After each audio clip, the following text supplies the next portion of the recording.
Hello, welcome back to the Breaking News Update. My name is Jimmy Boyd, and you are watching Boyd News. I want to thank you so much for tuning in today. I'm back with another update coming out from the war between Russia and Ukraine, and I've got a very big lineup of news to brief you all on today. So today's date is May 19th, 2025, and it's Monday. Welcome back to the channel, guys. Hope you all had a great weekend.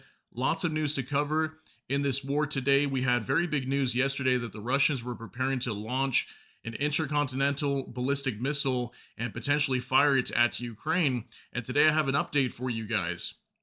Take a look at your screen here. Russia's attempted launch of RS-24 Yars ICBM reportedly fails. Russia reportedly failed to launch its RS-24 Yars intercontinental ballistic missile, or ICBM, early Monday morning, May 19th, despite previous announcements of a planned training and combat launch. Yeah, so apparently they were planning to fire this thing. I'm not sure if it was directed at Ukraine or not. I believe it should have been, but allegedly something happened here. We don't know all the details, but Defense Express today is reporting that allegedly the launch was a complete failure by the Russians. Okay, so we're going to go over this today and talk about this. Also, yesterday, Ukraine was attacked by the most drones ever by the Russians throughout the duration of this war. I think there was somewhere around 273 Shahed drones that were entering into Ukraine yesterday. Just absolutely massive attacks across Ukraine, especially in the Kiev region. We have some news today that there was a woman that was killed and her son, along with some family members, were severely injured due to Russian drone attacks. And I have some video footage coming out from the Kiev region just yesterday as well that I want to show you guys. So just crazy attacks happening across Ukraine over the last 24 hours. And lots of other things I want to update you guys on. Also, we have Trump and Vladimir Putin holding a phone call today. And allegedly some information that I have indicates that Trump is going to force Russia into peace here and potentially give him some sort of peace plan or some sort of outline to try to end this war. So we might have some very big information today coming out from the U.S. And maybe if Russia does not agree to some sort of ceasefire that we know the U.S. right now is really pushing for, we might see some sanctions coming down onto Russia here very soon. So let's go ahead and jump into this, guys. Lots of news to cover here. Let's start off with Davana here on X. Russia tried to launch a Yars intercontinental missile and failed miserably. According to Defense Express, Russia attempted to launch an RS-24 Yars ICBM, likely intended to intimidate Ukraine, but something went wrong. The launch never happened. Per Ukraine's military intelligence, or HUR, the attempt was made from a highly unusual location near the village of Svobodny, Sverdlovsk region, home to the 433rd Regiment of Russia's 42nd Missile Division. So much for the strategic might of the Kremlin. The same regime that claims it can wipe out NATO can't even get a missile off the ground. Let's be clear, when a nuclear-armed state starts experimenting with intercontinental ballistic missiles in a conventional war and botches them, it's not strength. It's desperation, it's recklessness, and it's exactly why Russia must be defeated before it escalates into something the world can't undo. So well said by Davana here, and here's the report. I understand it is in Russian, but this report did come out today on the Defense Express. I was able to confirm that, and that's what they were stating here, that allegedly this whole launch was a complete failure. Now, we don't know if maybe this missile had exploded in flight, or did it fail before it even got off the ground? We don't know all the details yet, but maybe over the next day or so we might get more information on that. But allegedly this launch was a complete failure by the Russian Federation. Okay, so let's move on to some more updates now. This one from Max24. Putin and Trump began a phone conversation, according to AP. CNN reports Trump will ask Putin in an upcoming phone call if he is serious about peace, Vance said. Okay, so Vance is J.D. Vance, the vice president of the U.S. So that was apparently a statement from him cited by CNN. And so, yeah, so they're holding this phone call today, and I have some information that apparently right before Trump held a phone call with Putin, he actually spoke to Zelensky. So we've got some information on that here in just a moment. So now from Emmanuel Macron, the French president, I spoke tonight with, President of the United States, Keir Starmer, Bundeskanzler, and Giorgia Meloni after our talks in Kiev and Tirana. Tomorrow, President Putin must show he wants peace by accepting the 30-day unconditional ceasefire proposed by President Trump and backed by Ukraine and Europe. Okay, so I understand this information came out yesterday. You can see here May 18th. But the reason why I pulled this up is to show you guys that there was some sort of plan to force Russia into agreeing to a 30-day unconditional ceasefire with Ukraine. So it looks like that's a large part of what Trump is going to be speaking about here with Putin over the phone. So I've got more information here now from Max 24. We are waiting for a real peace proposal on the table. Trump will offer Putin to restore relations with the whole world, according to Vance. Okay, so that's a big statement as well. Looks like Trump is going to give some sort of proposal to Russia to state that, hey, if you agree to a 30-day ceasefire, we'll maybe start working towards lifting a lot of these sanctions, restoring relations, maybe even with Europe. Who knows what the proposal is going to be, but looks like a very serious proposal coming from the Trump administration. We'll have to wait for official details because all I know right now at the time that I record this for you guys is Trump and Putin are currently holding a phone call. We don't know all the details just yet. So now from Bliskovka, Trump spoke to Zelensky before his call to Putin, according to the United News telethon. No details of the conversation are available. Earlier, the U.S. president said he would call Zelensky after speaking with the Kremlin leader. So this is interesting. Why did Trump speak to Zelensky prior to the phone call with Putin? What was he trying to clarify with him? And then allegedly, after he speaks to Putin, he's supposed to call Zelensky again and communicate the details of the phone call with Vladimir Putin, probably in regards to a 30-day ceasefire. So I thought that was some key information. Very interesting that he spoke to Zelensky just prior. So I'm very curious to see what's going to happen throughout the day today as the details start to unfold. Now from Savchenko Volodymyr, Ukraine is skeptical about the chances that Trump's phone call with Putin will bring any positive results, according to the Washington Post. For some reason, Trump believes that he has a good relationship with Putin, although in reality, Putin is simply using him and even humiliating him, trying to show that Trump is neither a consistent nor a strong leader. So allegedly, according to this information here too, Ukraine is worried about the chances that Trump's phone call will bring any end to this war. We'll just really have to see what happens here, but apparently they're concerned that nothing is going to happen, and basically that's what we have been seeing. I mean, even with these talks late last week inside of Turkey with Ukraine and Russia, it basically went nowhere. I have an update on that today. It looks like Ukraine has rejected everything out of those peace negotiations with Russia from last week in Turkey. So now for Military News UA, Ukraine fears Putin and Trump will develop their own peace plan during a phone call, then possibly try to impose Russian conditions under threat of withdrawing vital U.S. military and economic aid, according to CNN. Now, that's obviously a possibility. I think at any point Trump could just flip the coin here, go over to Russia's side once again, like he was doing just a few weeks ago. As what we've been seeing over the last couple of weeks is Trump is kind of more siding with the Ukrainians. And out of nowhere, maybe he'll come up with some sort of idea with Russia and get a peace proposal together and say, you know what, Ukraine's got to agree to this. Now it's up to Ukraine to agree to, ceding land, ceding territory, recognizing Crimea, whatnot. If not, it's going to be Ukraine's fault. Hopefully that's not going to be the case, but definitely be prepared for that if we happen to see that scenario happen. Now from Max 24, Bild writes that Putin will insist on two conditions for a ceasefire during the conversation. The AFU must leave Donetsk, Luhansk, Kherson, and Zaporizhzhia regions, and during the ceasefire, Ukraine will not receive any military assistance from Western countries and will also stop mobilization. Now, that's pretty obvious. We've been hearing these two major demands from the Russian side, and I'm pretty sure Putin will still demand the same thing. We've been hearing a lot of what Russia's demands would be in regards to achieving a ceasefire, and it looks like, according to Bill, they believe that Russia will demand these two major key points in regards to accepting any kind of a 30-day ceasefire with Ukraine. Now from Max 24, U.S. officials have privately warned their EU counterparts that Trump will impose additional sanctions on Russia if Putin does not agree to a ceasefire, according to Bloomberg. Okay, so you can see the date here, May 19th, 2025. This was reported today on Bloomberg.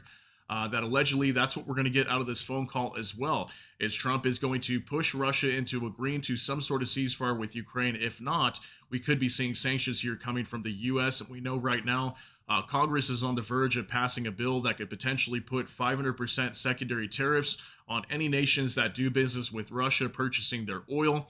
And that could definitely force Russia to end this war, as right now, even oil prices are a lot lower than they were just a few months back, and that's hurting Russia's economy. So imagine if a lot of countries were no longer able to purchase oil from Russia, that could collapse Russia's economy and definitely force them to end this war. So we'll have to see what happens there. Now, from no reports, the U.S. and EU will ramp up sanctions on Russia if Putin refuses peace talks in a spirit of goodwill, says Treasury Secretary Scott Bessent to CBS News. Bessent admits past sanctions were ineffective, blaming Biden's soft approach. Trump, he says, has made the stakes clear. Okay, so even the Treasury Secretary Scott Bessent, that's huge with this news coming out as well, stating that if Putin refuses peace talks, that they will ramp up sanctions onto Russia also. Okay, so not only are we hearing that from U.S. officials, but we're also hearing that from the Treasury Secretary, and these sanctions would be released from the Treasury Secretary anyway if sanctions were to be put onto Russia. Okay, so very big news there.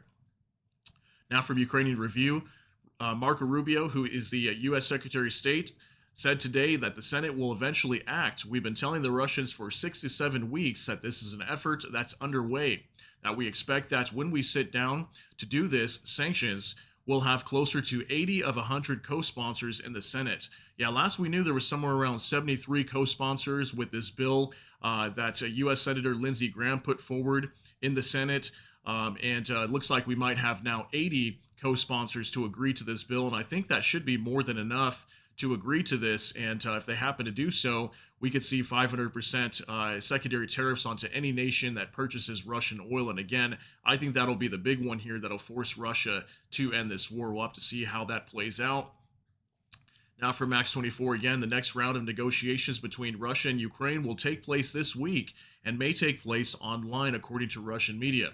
Now, note here, it does say Russian media, so I'm not sure if this is completely confirmed or not, but allegedly we could be seeing another round of negotiations taking place between Russia and Ukraine, possibly inside of Turkey once again, and we'll see how that goes. But again, information today indicating that the Ukrainians have rejected all of the proposals from the Russian side during the peace talks last week.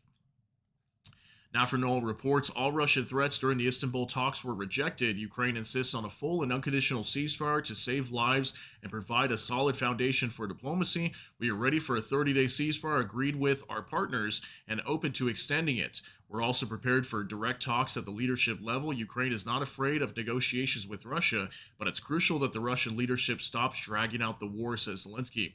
Okay, so like I said, the Ukrainians went ahead and just rejected all the offers from the Russian side and telling them, let's get this 30-day ceasefire. Ukraine has been calling this for months now, calling on the Russians to agree to this 30-day ceasefire so that way they can begin direct negotiations with Russia. But so far, we have not seen the Russians agree to a 30-day ceasefire, and I believe, again, that's exactly what Trump is pushing for today to try to secure that potentially today in that phone call. Now for Max 24 again, Germany is working with allies on a new package of sanctions aimed at pressuring Russia to agree to a ceasefire, according to Bloomberg. EU sanctions are expected to target the financial sector. Whether the U.S. will go along with Europe's sanctions depends on the outcome of a planned phone call between Trump and Putin. Okay, so I have a feeling that if we hear today that Putin rejects any kind of 30-day ceasefire with Ukraine, that's when maybe the U.S. might come out and threaten sanctions onto Russia. And I think Germany is going to follow up first with their own sanctions to hammer Russia with their financial sector. So that's probably coming here very soon, maybe this week. We'll have to see how that goes. Now for NOAA reports, opinion, Bloomberg. Putin believes Russia could establish full control over 4 Ukrainian regions by the end of the year. As a result, the Kremlin is currently unwilling to make major compromises, the outlet reports. So here's that article today from from Bloomberg outlet. Putin heads into Trump call confident that Russia has the upper hand. Okay, so if this is true, then I mean, it makes sense to me that Russia would carry on this invasion into Ukraine. I mean, we're already seeing them massively increasing the size of their military. They're producing more military equipment than ever throughout the duration of this war. Lots of major signs that Russia is ready to carry on this invasion into Ukraine. And also one of their major demands is to tell Ukraine to pull back and give up the 4 regions in Ukraine that Russia's fighting for. That means the Luhansk, Donetsk, Zaporizhzhia, and Kherson regions. They want full control over all those territories, and if they don't get full control through diplomatic means, they're willing to do it militarily. So I definitely agree with this story here. I think it's very possible that's what Russia's shooting for right now. That's also why they're not willing to end this war or agree to any kind of ceasefire, So now from X24, if the war in Ukraine ends, Putin will probably attack Poland or Lithuania using up to 1 million troops. He has everything ready, says Bild, quotes Western intelligence agencies. Okay, so another report again that Russia's ready to attack Europe and NATO, stating here that Putin might attack Poland or Lithuania. I also have a report here towards the end that Russia's massively building up their military bases on the border with Finland right now. So I think that could highly likely be the case in the future if this war comes to an end in Ukraine. Could Russia attack NATO at some point in the future, potentially the Baltic nations, maybe even Poland, possibly even Finland? I think it could be highly likely. We've been seeing so many reports coming out, and this one quotes Western intelligence agencies, okay? Now for Max24 again, EU members have agreed to launch a 150 billion euro loans for arms fund backed by the shared budget, according to Financial Times. Okay, that's absolutely huge, guys. 150 billion euros loans for arms fund for Ukraine. Okay, that's very, very big. I would assume that's going to Ukraine. If not, it's going to be for the entire EU to build up their own defense. I mean, either way, Ukraine's defense is part of the EU's defense as well. So that is a massive amount of money, guys. 150 billion euros that they've agreed to. That's going to be backed by their shared budget. That was reported by the Financial Times today. Now for Noel Report, Zelensky had a productive meeting with Vice President Vance and Secretary Rubio in Rome. We discussed the Istanbul talks, where Russia showed up with a delegation lacking authority. I reaffirmed Ukraine's readiness for real diplomacy and stressed the need for a full, unconditional ceasefire. So just wanted to show you guys, this was a picture coming out yesterday in Rome as Zelensky was attending the inaugural mass for the Pope. And we had lots of other world leaders here. You can see J.D. Vance right here. We've got U.S. Secretary of State Marco Rubio there as well. Even the Ukrainian delegation, we've got the Defense Minister Rustem Umerov and Andriy Sybiha, the Foreign Minister. Okay, so they clearly held some talks, and this was the first time that Zelensky and Vance had met since the massive argument and explosion of an argument, at the White House just a few months back with Trump as well. Okay, so it looks like they had a pretty decent conversation. You can see both of them smiling here, so that's some good signs. Now from the Ukrainian Review, Minister of Foreign Affairs Sybiha, the Istanbul meeting highlighted another stark difference between Russia and Ukraine. Ukraine is forward-looking, focused on a full and immediate ceasefire to kickstart the real peace process. To the contrary, Russia is completely focused on the past, rejecting the ceasefire and instead talking constantly about the 2022 Istanbul meetings, attempting to make the same absurd demands as 3 years ago. This is yet another reason why pressure on Russia must be increased. Moscow must now understand the consequences of impeding the peace process. So Andriy Sybiha here, the Minister of Foreign Affairs out of Ukraine, once again coming out and stating that Russia needs to be put in their place, okay? That we need massive sanctions being hammered down onto Russia, that they're doing everything they can to stall the process of these peace negotiations. Ukraine has repeatedly called for a 30-day ceasefire. Russia refuses to agree to it. So just another statement coming out from Andriy Sybiha today. We've been seeing a lot of statements like this from him recently, and I think sanctions is what's coming next. We're going to be seeing that here very soon. So now for more translated, Vasilkiv endured 8 hours of true hell on the night of May 18th as a result of the Shahed drone attack. An entire family was affected. A 27-year-old woman was killed, and her 4-year-old son, grandmother, and grandfather were injured. So it was very sad, guys. The actual story regarding this is 27-year-old woman was the mother of her 4-year-old son here, right? And she was apparently covering the body of her 4-year-old son as these attacks were taking place. She ended up losing her life due to an explosion that landed really close to her, and the 4-year-old son had some damage to his eyes, and right now is currently in the intensive care unit in probably in Kiev somewhere. And due to that, he cannot see right now. He's got major damage to his eyes. So very sad to see that, guys. Grandmother, grandfather injured. I mean, take a look at this video. Absolutely insane. This is in the Kiev region of Ukraine last night.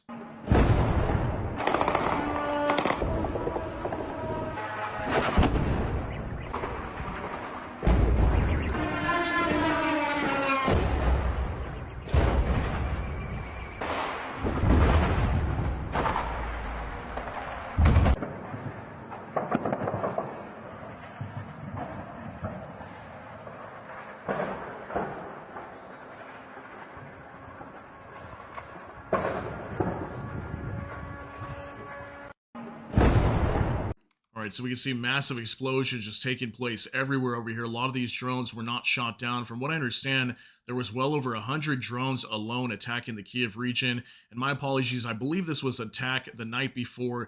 This was the night of Sunday in the early morning. Okay, so this would have been like late Saturday night, early Sunday morning when this attack took place over here in Kiev. And this was that attack that was upwards of 300 drones. I think it was somewhere around 270 or 273 drones that were entering into Ukraine, and I believe over 100 of them alone were attacking the Kiev region. Okay, so it's very, very sad information there, guys. Now for Bliskovka, Russia strikes residential sector of Kupiansk. 3 people are wounded. Kharkiv Regional Prosecutor's Office reports the bomb hit a road near a private house. A 55-year-old man and 2 women aged 75 and 55 were injured. Previously, the occupiers dropped a Fab 500 guided bomb from the UMPC. The prosecutor's office opened an investigation into the violation of the laws of war. Okay, so take a look at this, guys. Massive damage here to homes over in the Kupiansk region, or Kupiansk sector, excuse me, or the city of Kupiansk. So this is up in the Kharkiv region, and Kupiansk is a city that the Russians have been trying to take control of for a long time now. A lot of times we see glide bombs striking the city. I mean, it's very close to the front line. Just lots of homes still being hammered over here, and unfortunately, there's still a lot of people that have to live and survive in this city, even though it's being terrorized every single day by bombs being dropped from the Russians. So very sad news there, guys. Destruction to people's homes. Now for Max 24, Kornevo, Kursk region, strike on a Russian military base. Okay, so allegedly we had some sort of strike up here in the Kursk region once again on another Russian military base. You can see massive damage here to a building. Here's looks like it took a direct hit on the side of this building. Probably HIMARS being used to hit this this military base. So I don't know too many details on this just yet, but this is just starting to break today, early this morning, of this strike up in the Kursk region in the city of Kornevo. Now, this is close to where Ukraine was currently operating before. I think they got very close to reaching Kornevo, but then they got stopped by the Russians. They weren't able to fully secure this city. But yeah, allegedly a strike today on a military base up there. So now for NOAA reports, overnight in Zonkoy, occupied Crimea, automatic gunfire, drone flybys, and explosions were reported. According to local sources, there were hits on the military airfield. The aftermath is being confirmed. The airfield hosts the 39th Helicopter Regiment and various other Russian aviation units. So I've got some videos here coming out from Zonkoy down in Crimea. And this is like northern side of Crimea. Looks like they had air defense units active as Ukraine was firing drones over there. You can see the date here, May 19th at 1:42 a.m. So this would have been like late in the evening over there inside of Crimea last night. Take a look.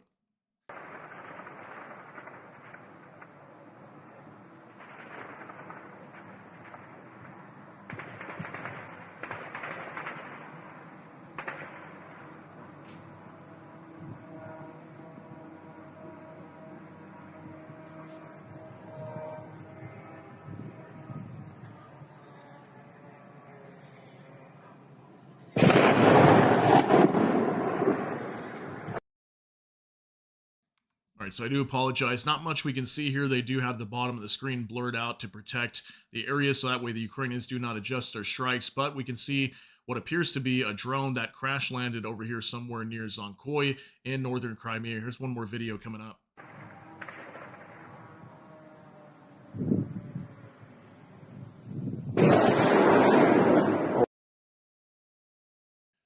All right, so over the last week, we've probably been having 2 or 3 times where the Ukrainians have been attacking Crimea down here. A lot of the airfields being hit. We also had some radars, I think, that were being attacked down in the Black Sea just over the last 24 hours. I'll have that information for you guys in just a moment.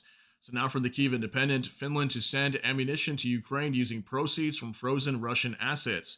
Under the agreement, Finland will provide 90 million euros, approximately $100 million worth of heavy ammunition, procured from domestic suppliers. Okay, so Finland coming out big, going to be supplying a lot of ammunition to the Ukrainians, probably even what you can see here, these artillery shells, and $100 million worth to Ukraine with the use of frozen Russian assets. Okay, so very big coming out from Finland today. Now here's that report regarding the radars being destroyed in the Black Sea. Bliskovka reports the Security Service of Ukraine destroyed radar and warehouses on Boykos towers with drones. First, one of the towers was hit by an aerial drone, then by a naval drone. The Never radar, warehouses, and a residential block were destroyed. We used two types of drones in one operation to remind the enemy that Russian junk has no place in the Black Sea, the SSU reports. Okay, so here's that video coming out. Sorry, guys, I can't play the sound. It's really just got music here, but we're going to be able to see these Ukrainian drones, so aerial drones and naval drones attacking these oil rigs down here in the Black Sea and destroying these radars. Now, this is something we have seen before. It was probably about 6 months ago or so that Ukraine was attacking these radar systems that are stationed out here in the Black Sea. And the Russians have taken over a bunch of oil rigs, which I believe were owned by Ukraine previously. At least some of them were in the past. And they started installing radar systems that they use to monitor Ukraine and launch attacks over there. So it looks like Ukraine was going after them with aerial drones and also naval drones, probably the Magura V5s. Now for NOAA reports, Australia has started shipping 49 retired M1A1 Abrams tanks to Ukraine, ABC News confirms. Despite U.S. approval, some American officials are privately frustrated, questioning the battlefield value of the aging tanks. So here's that report today. U.S. officials question use of Australia's retired tanks as vehicles go to Ukraine. Now, we heard about this, I want to say about a month ago, and I reported this to you guys, that Australia was trying to send 49 of these retired M1A1 Abrams tanks, like what you see here in the photo. And at some point, we were hearing that the U.S. was blocking that and not allowing that to happen. So I'm not sure if Australia just went ahead and sent these anyway, even though the U.S. was trying to block them from doing so, because I did see some reports today that the U.S. was allegedly allowing them to send them over. So I don't know which way that happened to be, but we do know that 49 of these M1A1 Abrams tanks are going to be going to Ukraine. So very, very big news. That's another almost 50 tanks to Ukraine. Now for Max 24, Romania officially allows shooting down UAVs violating country's airspace, according to Digi 24. The relevant bill was approved by Parliament in February. Recall that previously Russian drones repeatedly flew into Romania during strikes on Ukraine. Okay, so this is very big. This means Romania can now start shooting down incoming drones, and their territory has been violated and airspace being violated numerous times. I want to say at least 10 to 15 times already from Russian drones that end up somehow attacking into Romania when they shouldn't be. So it looks like Romania will now start to be able to shoot these down whenever they enter into their territory. Okay, so that was big news coming out today.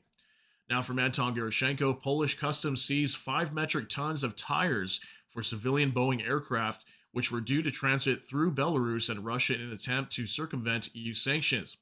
Thank you, Poland, for your vigilance. I've written repeatedly that the issue of Russia looking for workarounds against sanctions is important. Sanctions won't work if Russia finds loopholes in them. Officers discovered during the inspection of a truck in Kurosuzin, I'm not sure how to say that, guys, sorry, that the driver was transporting tires used in Boeing civil planes instead of the declared car and bus tires. The sender of the goods was a company from Spain, and the recipient was from Azerbaijan. Criminal fiscal proceedings were initiated in connection with customs fraud. The sanctioned goods were detained, the National Revenue Administration said. So crazy news right here, guys. So look at this from Reuters. Poland seizes tires for Boeing aircraft headed for Russia. So it looks like Russia was trying to find another sneaky way to get some of their Boeing aircraft tires over to their nation. Poland was able to intercept this transfer and was able to seize it completely. So very big news today coming out from Poland as they were able to seize these tires that were sanctioned, that were not supposed to be going to Russia for their Boeing airplanes. Now for Max 24, EU and UK have reached a preliminary agreement on defense and security deals ahead of a joint summit, paving the way for British firms to bid for major EU defense contracts, according to Reuters. Britain is ready to agree to the most significant reset of ties with the EU since Brexit, seeking closer cooperation on trade and defense to help boost economic growth and strengthen security on the continent. So very big news, guys. Looks like the UK is going to be stepping up very big and providing lots of weapons from Europe. And we know right now Europe's going to be spending a lot of money on boosting defense across the entirety of NATO and Europe as they prepare for potential war with Russia in the future. So it looks like the UK wants to play a major role in that and provide lots of defense contracts and equipment for Europe. So very big news. Now for NOAA reports, the European Union is set to propose to the G7 a reduction of the current $60 per barrel price cap on the Russian seaborne oil to $50. This move Part of EU's 18 sanctions package aims to further limit Russia's oil revenues. The proposal will be discussed among G7 finance ministers this week. So, very big news here also out of Reuters. EU likely to propose to G7 lowering price cap on Russian oil to $50 per barrel. Excuse me. So this is definitely going to put more pressure on Russia. I mean, we've already been hearing that Russia's incurring massive losses right now just in the recent reduction in oil prices. I mean, we were seeing oil prices right around $75 a barrel for like a year. And just recently, over the last month or so, it's been really tapering off. I think it's gone down to about $60 or so, $62 last I checked. And it looks like the EU wants to propose to the G7 to lower their price cap on Russian oil now to $50 a barrel, down from $60. So that's going to put more pressure on the Russians as well. So very big news there. Now from next to Russia digs trenches near NATO borders. Finland prepares for the worst. Moscow is rapidly building up its military presence near the Finnish border. Satellite images have revealed new bases, hangars for fighter jets and helicopter pads, and areas that were recently just overgrown empty fields and empty land. According to NATO and Finnish military sources, the Kremlin is preparing for a post-Ukraine reality. The redeployment of thousands of troops to the EU's borders may be the next step.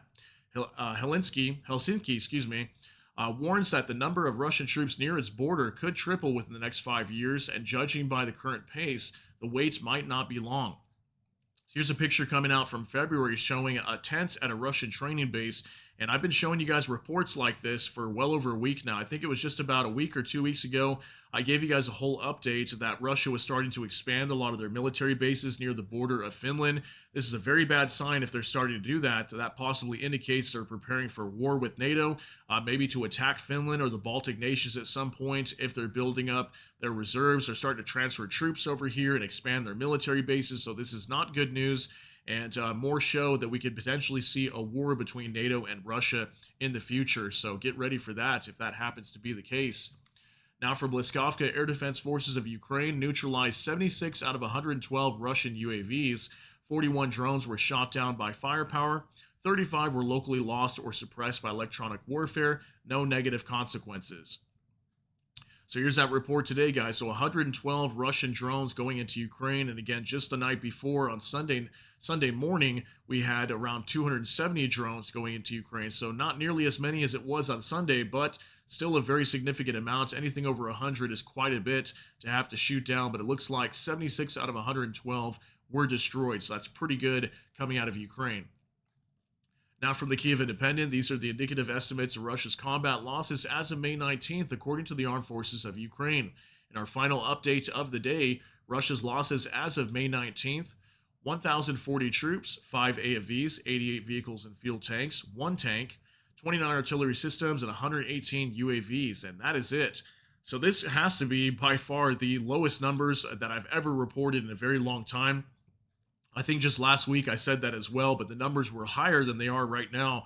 It's definitely the lowest here, guys. We usually see around 1,200 troops, casualties on the Russia side. Today, barely like just over 1,000, and vehicles. So only 5 AFVs and 1 tank, and usually we see anywhere from 10 and up on those. I think we had up to 9 on Saturday when I reported to you guys, so only 1 over the last 24 hours. And vehicles and fuel tanks under 100, we usually see over 100 on average. And artillery systems about 29, usually 40 to 60 on average, 29 still being under that. And yeah, other than that, not really a whole lot being destroyed. So again, that makes me think that the Russians aren't launching much of an assault right now. Now, it's interesting because I would expect these numbers to really start going up because we're hearing that the Russians are beginning a major offensive. But maybe that's just kind of the initiation of this offensive. Maybe it hasn't actually been launched yet because we're not hearing too many reports other than coming out from Zelensky just late last week that the Russians are launching an offensive or continuing one. So we'll wait and see what happens here, but I still expect these numbers to start skyrocketing very soon, especially if the Russians continue their attacks on the eastern side of Ukraine.